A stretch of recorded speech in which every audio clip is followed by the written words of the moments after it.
Lads and ladies, welcome to the Junior Classics. Hi there, I'm Sir Bradley Hasse, a teller of borrowed tales. Join me as I share stories of courage, adventure, and wonder. But don't take my word for it. You can find out for yourself on today's Junior Classic.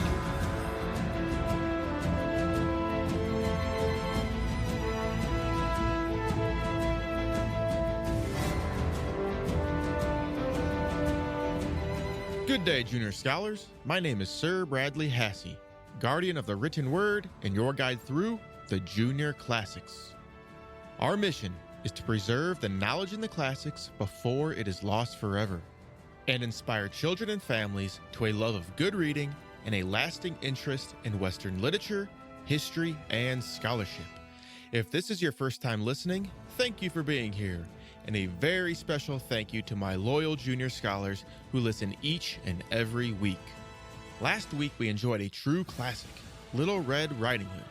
If you didn't get a chance to listen to last week's story, I encourage you to do so. This week we have another popular classic, The Story of the Three Bears by Robert Southey. Robert Southey is the first known person to record the story of the Three Bears in 1837.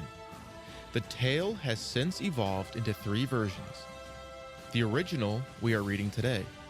In the second version, the character Goldilocks enters the story, and in the third version, the three bachelor bears are transformed into a papa, mama, and baby bear. But before we start the story, lost and found words. I want you to listen carefully and try and spot these words during the story. Our first one is impudent.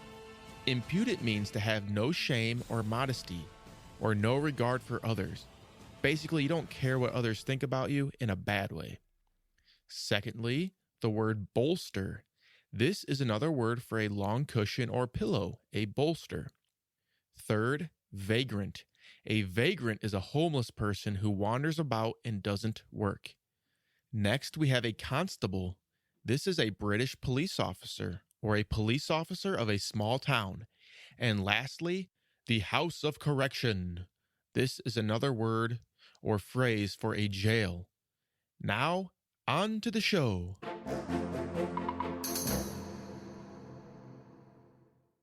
I want you to imagine you are walking home from school, a friend's house, wherever, and along the sidewalk you find an object.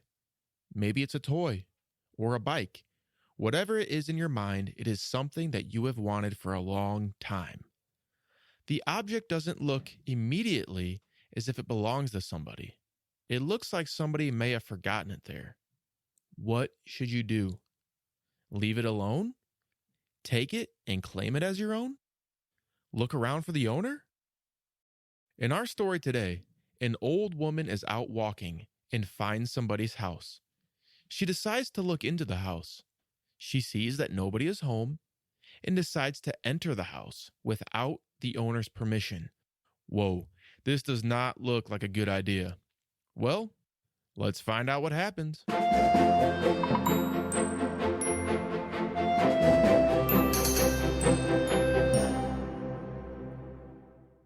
Once upon a time, there were three bears who lived together in a house of their own in a wood. One of them was a little small wee bear, and one was a middle-sized bear, and the other was a great, huge bear. They had each a pot for their porridge, a little pot for the little small wee bear, a middle-sized pot for the middle bear, and a great pot for the great, huge bear. And they had each a chair to sit in, a little chair for the little small wee bear, and a middle-sized chair for the middle bear, and a great chair for the great, huge bear. And they each had a bed to sleep in, a little bed for the little small wee bear, and a middle-sized bed for the middle bear, and a great bed for the great huge bear.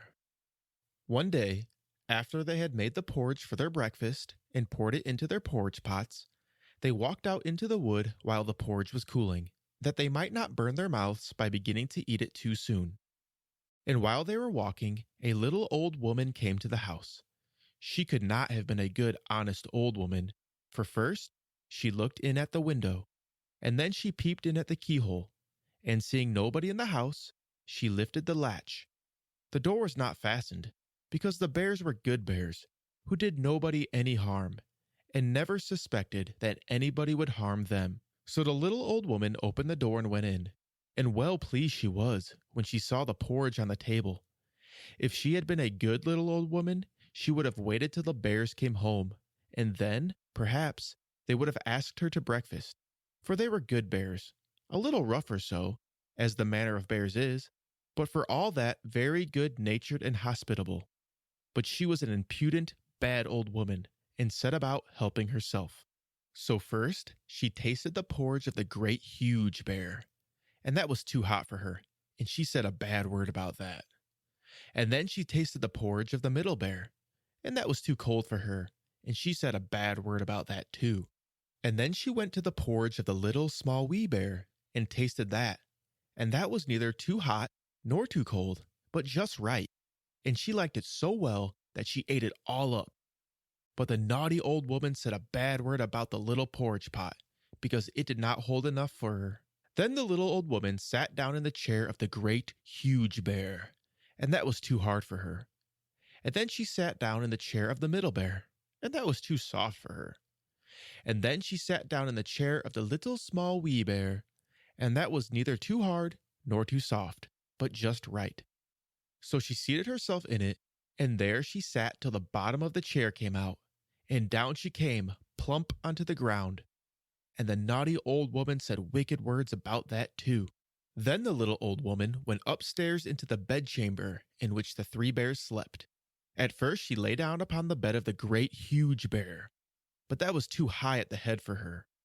And next she lay down upon the bed of the middle bear, and that was too high at the foot for her. And then she lay down upon the bed of the little small wee bear, and that was neither too high at the head nor at the foot, but just right. So she covered herself up comfortably and lay there till she fell asleep. By this time, the three bears thought their porridge would be cool enough, so they came home to breakfast. Now the little old woman had left the spoon of the great huge bear standing in his porridge. "Somebody has been at my porridge," said the great huge bear in his great gruff voice. And when the middle bear looked at his, he saw that the spoon was standing in it too. They were wooden spoons. If they had been silver ones, the naughty old woman would have put them in her pocket. "Somebody has been in my porridge," said the middle bear in his middle voice. Then the little small wee bear looked at his, and there was the spoon in the porridge pot, but the porridge was gone. "Somebody has been in my porridge and has eaten it all up," said the little small wee bear in his little small wee voice. Upon this, the three bears, seeing that someone had entered their house and eaten up the little small wee bear's breakfast, began to look about them. Now the little old woman had not put the hard cushion straight when she rose from the chair of the great huge bear. "Somebody has been sitting in my chair," said the great huge bear in his great rough gruff voice. And the little old woman had squatted down the soft cushion of the middle bear. "Somebody has been sitting in my chair," said the middle bear in his middle voice. And you know what the little old woman had done to the third chair? "Somebody has been sitting in my chair and has sat the bottom out of it," said the little small wee bear in his little small wee voice. Then the three bears thought it necessary that they should make further search, so they went upstairs into their bedchamber.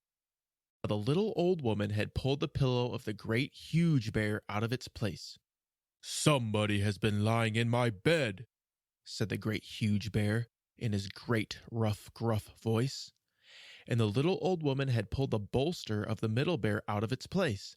"Somebody has been lying in my bed," said the middle bear in his middle voice. And when the little small wee bear came to look at his bed, there was the bolster in its place, and upon the pillow was the little old woman's ugly, dirty head, which was not in its place, for she had no business there. "Somebody has been lying in my bed, and here she is," said the small little wee bear in his small wee voice. The little old woman had heard in her sleep the great rough gruff voice of the great huge bear, but she was so fast asleep that it was no more to her than the moaning of the wind or the rumbling of thunder. And she had heard the middle voice of the middle bear, but it was only as if she had heard someone speaking in a dream. But when she heard the little small wee voice, of the little small wee bear, it was so sharp and so shrill that it awakened her at once. Up she started, and when she saw the three bears on one side of the bed, she tumbled herself out at the other and ran to the window. Now the window was open, because the bears, like good tidy bears as they were, always opened their bedchamber window when they got up in the morning. Out the little old woman jumped, and whether she broke her neck in the fall, or ran into the wood and was lost there, or found her way out of the wood and was taken up by the constable and sent to the house of correction for a vagrant as she was, I cannot tell. But the three bears never saw anything more of her. The end.